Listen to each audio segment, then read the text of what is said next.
Hello friends, എല്ലാവർക്കും പുത്തൻ പുതു വീഡിയോയിലേക്ക് സ്വാഗതം.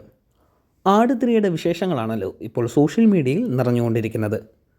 ആട് 3 ഒരു മോശം സിനിമയാണെന്നും അതിന് വലിയ കളക്ഷൻ ലഭിക്കുമില്ലെന്നാണ് അനേകർ പറഞ്ഞതെങ്കിലും ഇപ്പോൾ തിയേറ്ററിൽ നിന്ന് വരുന്ന റിവ്യൂ ഇതിൽ നിന്നും തികച്ചും വ്യത്യസ്തമാണ്. ഇപ്പോൾ തന്നെ ചിത്രം 100 കോടിയിൽ കൂടുതൽ കളക്ട് ചെയ്തതെന്നാണ് ഈ അറിവുകൾ. ജയസൂര്യയുടെ മിന്നൻ പെർഫോമൻസും മലയാളത്തിലെ ഒരു ടൈം ട്രാവലർ മൂവി എന്ന നിലയിലും ആട് 3 ഒരു വൻപൻ വിജയം തന്നെയാണ്. എങ്കിലും പലരും പറയുന്നത് ആട് 2നോട് താരതമ്യപ്പെടുത്താൻ പോലും ആട് 3 കൊള്ളില്ല എന്നാണ് പറയുന്നത്. എങ്കിലും ആട് 3 ആയിരിക്കും ആട് സീസണിലെ അവസാന ചിത്രമെന്നാണ് ഇതിൻ്റെ സംവിധായകനും നിർമ്മാതാക്കളും അണിയറ പ്രവർത്തകരും പറയുന്നത്. ജയസൂര്യയുടെ കരിയറിലെ തന്നെ വൻപൻ സൂപ്പർ ഹിറ്റ് ചിത്രമാണ് ആട് 3 എന്നതിൽ യാതൊരു സംശയവും ഇല്ല. ചിത്രം ഏകദേശം 150 കോടിയിൽ കൂടുതൽ രൂപ കളക്ട് ചെയ്യുമെന്നാണ് സിനിമ ആരാധകർ പറയുന്നത്.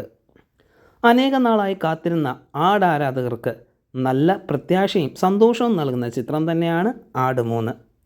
നിങ്ങളുടെ അഭിപ്രായം കമൻറ്റുകളായി അറിയിക്കുക. നിങ്ങൾ ആട് 3 തിയേറ്ററിൽ തന്നെ പോയി കണ്ടവരാണോ? ഈ ചിത്രത്തെ പറ്റിയുള്ള നിങ്ങളുടെ അഭിപ്രായം എന്തൊക്കെയാണ്? ആട് 2നേക്കാൾ നല്ലതാണോ ആട് 3, അതോ അതിലും മോശമാണോ? അഭിപ്രായങ്ങൾ അറിയിക്കാൻ മറക്കരുത്. പുത്തൻ പുതു വാർത്തകൾ അറിയുന്നതിനായി ഈ ചാനൽ സബ്സ്ക്രൈബ് ചെയ്ത് സപ്പോർട്ട് ചെയ്യുക.